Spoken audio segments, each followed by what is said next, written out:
नमस्कार. मी दामोदर कुलकर्णी. यापूर्वी पण माझे व्हिडिओ बनवले. आता पुन्हा बनवायचा प्रयत्न करतोय म्हणजे माझ्या मनामध्ये जे काही प्रश्न आहेत ते मी तुमच्यासमोर मांडणार आहे. जर तुम्हाला याचं उत्तर माहिती असेल तर सांगा, किंवा मी म्हणतोय त्या मागं काही तर्क, माझे काही विचार बरोबर आहेत का, चूक आहेत, ते तुम्ही मला सांगू शकाल. कारण स्वतःला नाही समजत. स्वतः मी नेहमीच बरोबर आहे असं मला वाटतं. तसा नसतो. पण माझी विचार करण्याची पद्धत किंवा मला जे ज्ञान आहे, जो माझा अनुभव आहे, तो तेवढंच मला सांगतो. आता उदाहरणार्थ, माझा पहिला प्रश्न आहे, तो तुम्हाला विचारतोय. हे काय आहे? रोबो? आजकाल असेच रोबो बनतात. आणि इव्हन आजकाल यांना बरंच काही काही चांगलं रूप दिलं जातं माणसासारखं, की कळणार नाही तुम्हाला की समोर उभा आहे तो माणूस आहे का रोबो आहे. आता हा तयार करताना समजा मी तयार केला आहे माझ्या बुद्धिमत्तेप्रमाणे, माझ्या माहितीप्रमाणे, माझ्या काबिलियतीप्रमाणे. आणि माझी बुद्धी काही अमर्याद नाही आहे, त्याला एक कुठेतरी मर्यादा आहे. मी याचाच अर्थ की हा रोबो तेवढंच काम करेल जेवढी माझी पात्रता आहे. आणि समजा त्या रोबोनं जर काही चूक केली किंवा त्याच्याकडून असं काही काम घडलं गेलं की जे दुसऱ्यांना आवडणार नाही, तर त्याची जबाबदारी ही संपूर्ण माझ्यावर असणार आहे. मी त्या रोबोला दोष नाही देणार,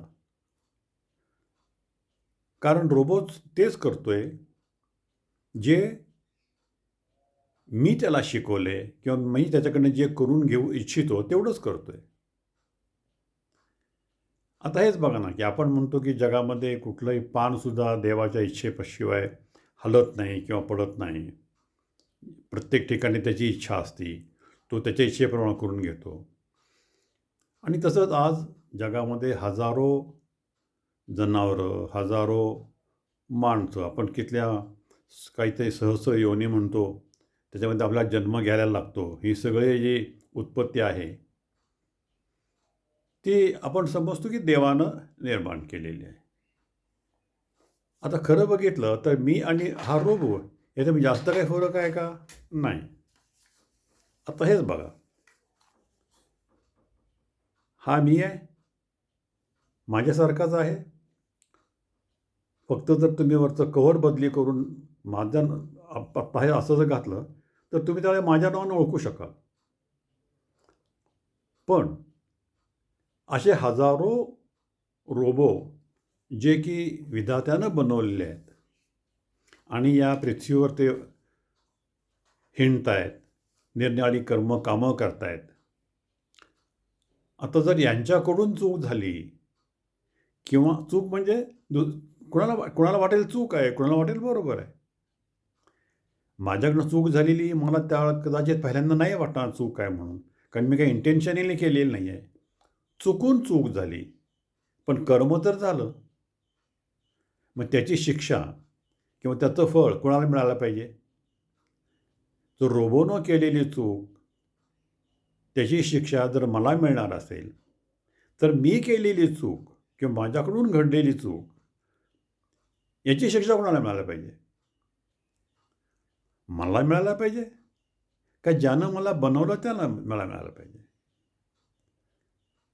आता याचा अर्थ बघा, कर्मसिद्धांत आपण खूप ऐकले त्याबद्दल. जैसे कर्म करेगा वैसे फल देगा भगवान.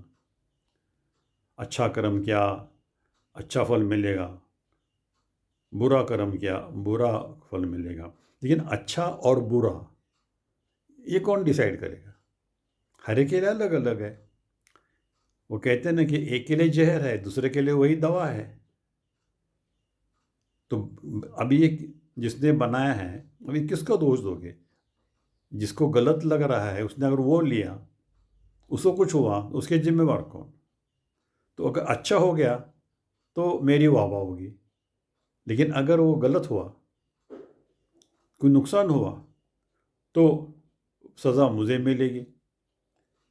मैंने तो चीज़ बनाई ना, मैंने कोई ये सोच सोच के थोड़ी बनाई कि अच्छा है क्या बुरा है।